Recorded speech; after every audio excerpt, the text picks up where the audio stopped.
سلامونه او نیکې هیلې ټول افغانانو ته د مبارک وي د جنرال دوستم مارشلي او خصوصا پښتنو ته مبارک وي، ځکه پښتانه چې دي نه ځان مني نه وروره مشر مني، ټول من هستئ. ولاکې پښتنو په تاسې وانې نه پارسیوانان ملامته دي، ولاکې در وانې نه پنجابیان ملامته دي، ولاکې در وانې یو څوک هم در وانې نه دي ملامته، ځکه چې ستاسې کار چې شی دی، ستاسې کار ټول عمر دا دی چې وروره فتوې ورکوئ.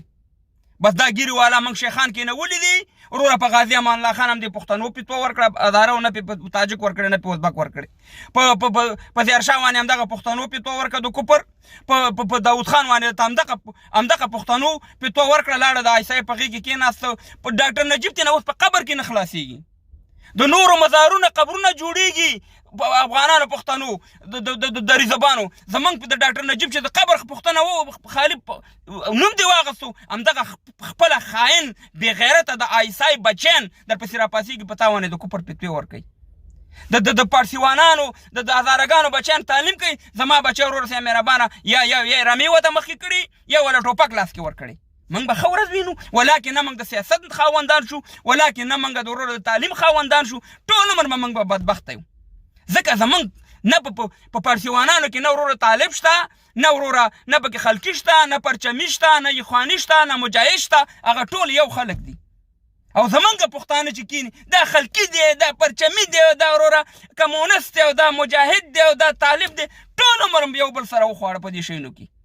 او خپله به د عیسی په غېږ کې لوبېدلي، په لکاو لکاو افغانان پښتانه کابل په بل مخ چپه کړی دا، او راځي وروره ډاکټر نجیب باندې به د کفر فتوې ورکوي. نو موږ خپله پښتانه خپل ځان دشمنان یو افغانانو. که دوستم نن راځي چې 15,000 ستا پښتانه افغانان شهیدان کړي په یو ځای کې، او هغه تا باندې سیمه مارشل کېږي، خو زموږ د خپل عمل نتیجه ده که نه؟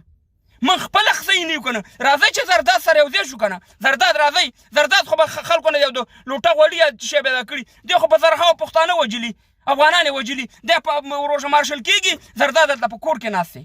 راځئ چې ورسره ودرېږو. موږ ټول عمر ټاپې والي دي، په فخر افغان باچا خان بابا باندې هم ټاپې وې صاحب مهربانه، چې هم اسلام معلوم و، هم یې ورور افغانیت معلوم و، اصل نسل ټول معلوم و.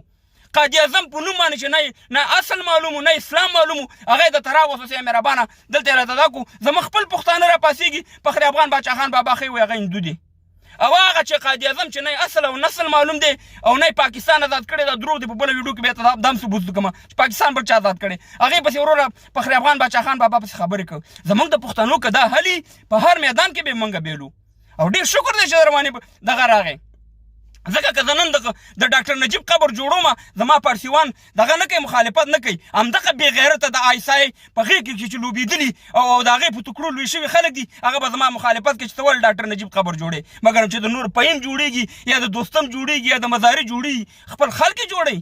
همدغه رئیس الجمهور زموږ پښتون دی، نور زموږ پښتانه دي، ولې دا کار نه کوي؟ ځکه چې موږ خپل پښتانه بیا راوچتېږو ورپسې چې مهربانه ته خو کافر ورور د کافر قبر جوړې، مګر چې د هغې جوړېږي قهرمان دی، دا زموږ خپله د پښتنو ورور همدا حال دی، د پښتنو موږ خپله تباه او برباد یو، ولاکې په موږ باندې نور قومونه ملامت دي. دغلته به ما د داود خان قسم لګلی او د غازي امان الله خان په دې باندې مې راته د کفر فتوې ورکولې. نو ډاکټر نجیب خو معمولي